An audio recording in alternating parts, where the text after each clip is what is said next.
Hello, good morning, kids. Hoping all of you are fine. It's been really long that we have seen each other.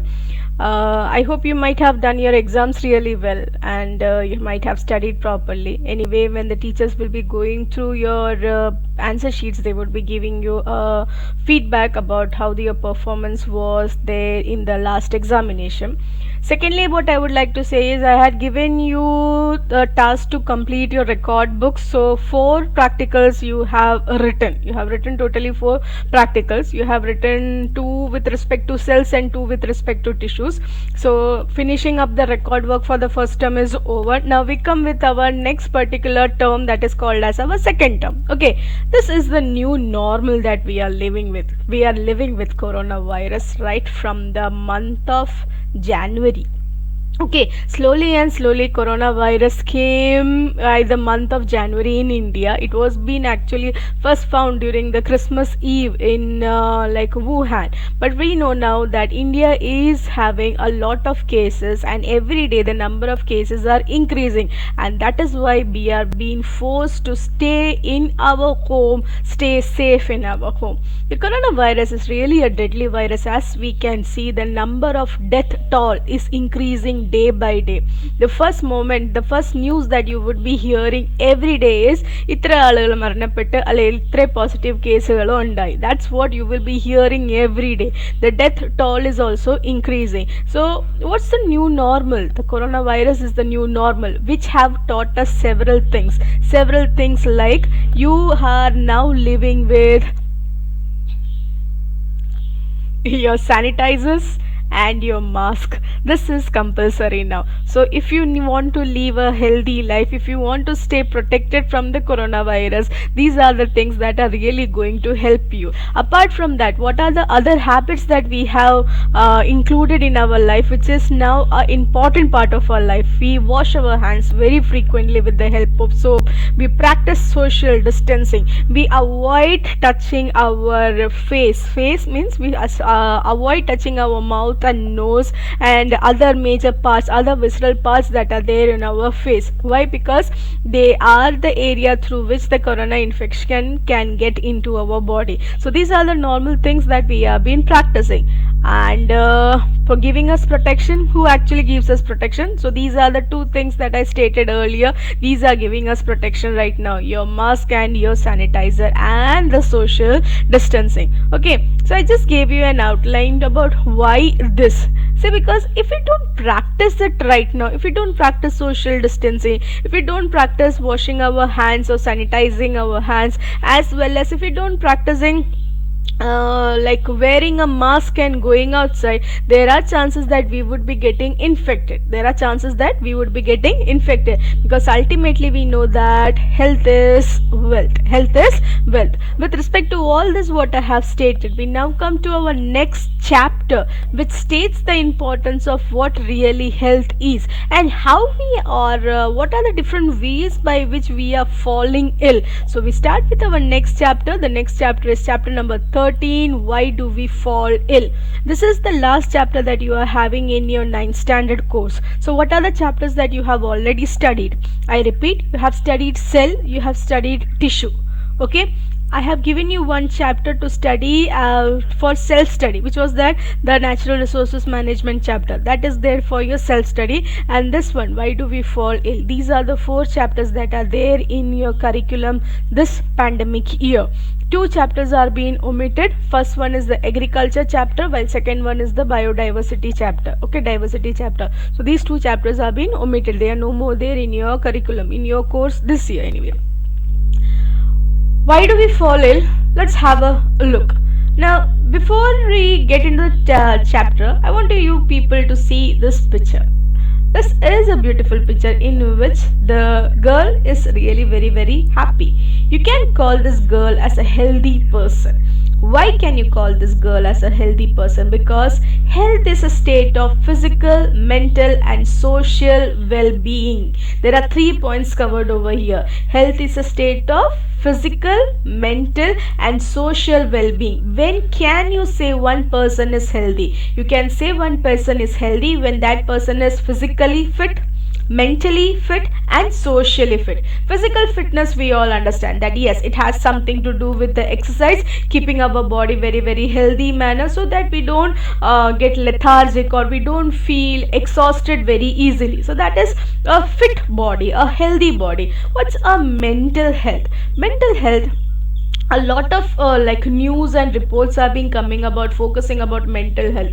People get depressed a lot right now. Like for children of your age, normal school life is a fun thing, but since because of the pandemic we have been forced to work from our home, we have been forced to study from our home, it actually creates a trouble in all of us. Some students who are there at the teens, for them this might be a very difficult thing, it might be a challenge for them, so they might be facing some type of mental disturbance. This mental disturbance is called as the mental health. Mental health എപ്പോഴും ഒരു പ്രാന്ത് for madness, no, it's not related to that. If you are tensed, if you are depressed, that is all related to mental health. It is normal, it is very normal. So one needs to understand that every mad person is not a mental person. So you can be healthy when you are physically fit, you are mentally fit, and when you are socially fit.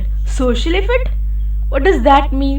That means that you're physically fit, mentally fit, but when you are going into the society, you don't talk to anybody, you don't smile at anybody, you just have that grumpy face and you avoid other people's company. So that's not socially fit. Okay, right now for us, socially being social is getting into Insta, getting into Facebook, getting into WhatsApp chats and other particular chat networks that are there. That's not actually socially fit. Okay, it's a way by which you are engaging your time. The actual social fitness is when you get into the society, interact with the lively peoples, not with some anonymous person who is there within behind your screens. No, that's not social fitness. Okay, so there are three things that are there in the healthy person. So this is the definition of health. What is this? This is the definition of health, what I explained right now. So health is a state of physical, mental and social well-being of a person. Only then you can call that person as a healthy person. Only then you can call that person as a healthy person. Now take one moment, have a like interaction with yourself, close your eyes and have an interaction with yourself and just think, are you a healthy person? Am I physically fit? Am I mentally fit? Am I socially fit? If you find that there is some type of like waves going up and down, then you really need to work on that particular area. Okay, so you need to be physically fit, you need to be mentally fit and you need to be socially fit. That's the definition of healthy person. Okay, that's the definition of a healthy person. Now, what are the conditions that are needed for good health? What are the conditions that are needed for good health? You can see the picture representation over here, which actually focuses on many different daily activities that we are doing. Broadly speaking, we can categorize it into three, like good physical and social environment, good economic condition, social equality and harmony. These are the three necessary conditions for good health. How? So let's have a look once again. The first one, good physical and social environment. We must be having clean surrounding. There must be good sanitation that is there. The garbage disposal must be proper and we must be having good amount of drinking water. If we are being supplied with all these necessities, we are going to have good physical and social environment. We are going to have a good physical and social environment. We know, like by last 5 years, 6 years campaign that is there in India, where the use of toilet, use of shauchalaya is really very important. As the government have taken an initiative, now the people using the toilets are more, because earlier in India it was not like some parts of India it was not a very much practice. Kerala kore could have developed it was not a much practice to use the toilets, but now it's an important compulsory aspect that everybody must be using toilet. So it is a good sanitation practice. Because of good sanitation practice, our surrounding is getting better, our surrounding is getting much and much cleaner. and we are rising in the standards also. So clean surrounding must be there. That's where we are having our proper garbage disposal. So you have your biodegradable waste, you have your non-biodegradable waste. Just at your home also you can check out the biodegradable waste. They might be going into the compost, or they might be going in the pit or something. And the non-biodegradable waste, the municipality peoples would be coming at your home. They would be taking away the non-biodegradable waste, which is majorly plastic. So you need clean surrounding. That's how you keep your surroundings clean. Good sanitation, that is showing the importance of using the toilets. Then you are having the garbage disposal. I related that with the clean surrounding itself. And then finally you are having drinking water. Okay, when we just think about Africa and many regions that are there in Africa, people, they don't get access to good drinking water also, clean drinking water also. We are lucky that at least we have good hygienic water to drink. Okay, next one is good economic condition. Have a look over here. Conditions necessary for good health, good physical and social environment, good economic condition. Good economic condition, it's money. Okay, it's money that matters. So how do we get money? We do some type of work. We do work, we do business, and we get money. There is a flow of money, and with the flow of money, what do? We go and buy some nutritious food. We eat that nutritious food, and we are leading a healthy life. Suppose if we are not employed, we are not getting money, we don't get our salaries every month on the first day, what will happen? Will we be able to invest in ourselves? Will we be able to get good food, nutritious food, which will be leading us to a happy life, a healthy life? The answer is no. So the second point is good economic condition. Coming to the third point is here, that is social equality and harmony. Social equality and harmony. Equality, everybody must be treated equal, and there must be harmony. You can see the picture over here wherein they are showing about the females who have all come together, girls who have all come together to have some excitement, to have some fun. So that is showing the social equality. And at the last, we shall now see the difference between the healthy and the diseased person. Okay, this is a classic difference that is there. A healthy and a disease-free person. A healthy person, it is a state of physical, mental and social well-being. Okay, this was what are the definition that I gave you. While a disease-free person, it's the absence of disease.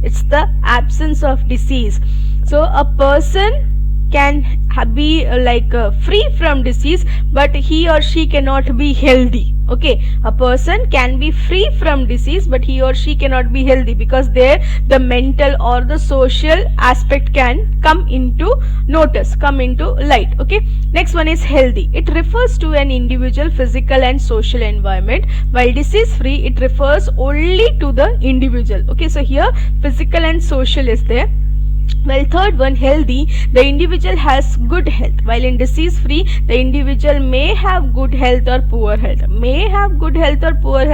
Good means not that good also, it's just somewhat okay type of good health what they are trying to focus. Okay, so that's all for today. I stop over here. I just want you people to read the textbook till I've taken the content. And so what's the comment section that you will be doing today? To mark your comment, you will be having writing the definition of healthy person. Okay, what is health? What is health? You will be just writing the definition. So just go through the video once again in case you find a difficulty, and read the textbook. Okay, all of you please note down the difference between a healthy and a disease free person. Okay, that's all for today. Thank you.